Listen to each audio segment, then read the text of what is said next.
उत्कल बंगा वीर हिमालय तब शुभाशिष मागे गाहे तब जय गाथा जनगण मंगल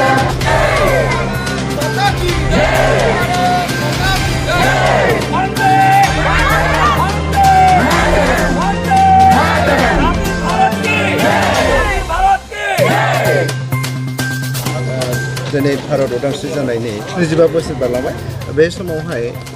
भारत सरकार आरो आसाम सरकारा मोनसे आजादी के अमृत महोत्सवनि गेजेरजों गाजा गोमजायै खुंनायखौ नुदों बे समाव रायजो राजाखौ सारा मा होननानै हामलायथि बावहरदों दिनै भारतनि उदांस्रिया 75 बोसोर जोब्बाय आरो बे 75 बोसोर जानायखाय जों दिनै भारत सरकारा बे दिनखौ बे सानखौ उदांस्रिनि अमृत उत्सव हिसाबै पालन खालामदों आरो दिनै बे सानखालि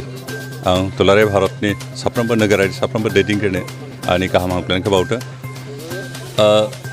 जों ब्रिटिशनि सिङाव प्राय 200 बोसोर बान्दा हिसाबै दंमोन आरो बेनिफ्राय बारग'नो थाखाय रैखा खालामनो थाखाय उदांस्रि जानो थाखाय महात्मा गान्धीनि दैदेननायाव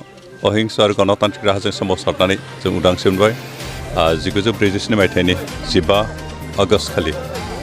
बे साननिफ्राय आरम्भ खालामनाय दासिमहालागै जों 75 बोसोर उदां हिसाबै उदां जाति उदां हादोर हिसाबै थांना थानो हादों जों उदांस्रि मोननाय समाव जोंनि अबस्था रांखान्थि बिथिङाव सोलोंथाइनि बिथिङाव बा बिगियाननि खेथ्रआव जोबोद लोरबांमोन खिन्थु थांनाय 75 बोसोर जोंनि हादोरनि दैदेनगिरिफ्रा जोंनि मावथिगिरिफ्रा गोबां दुखु खस्थ' खालामनानै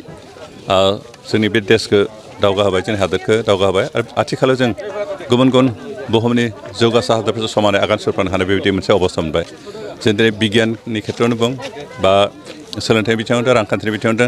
जों जोबोद दावगाबाय आरो आसा खालामदों गोजोन थासारिखौ लानानै थांना थानो हानायनि खाबुखौ मोनदों आरो बे खाबुखौ लाखिनानै जों दावगालांबाय थागोन जोंनि दैदेनगिरिफ्रा जाहाथे जोंनि हादोरखौ जोंनि सुबुंफोरखौ जाहाथे मोजाङै दैदेनलाङो बेखौ प्रसा खालामो आरो बिथांमोना निश्चय दैदेनगोन दिनै बे गोथार सानाव दुलाराय बुहुम जोंनि हादोरनि देशनि दैदेनगिरि लोगोसे रायजो राजा साफ्रोमबो आंनि गाहाम अनसायनाय आं हामलायनायखौ बावबाय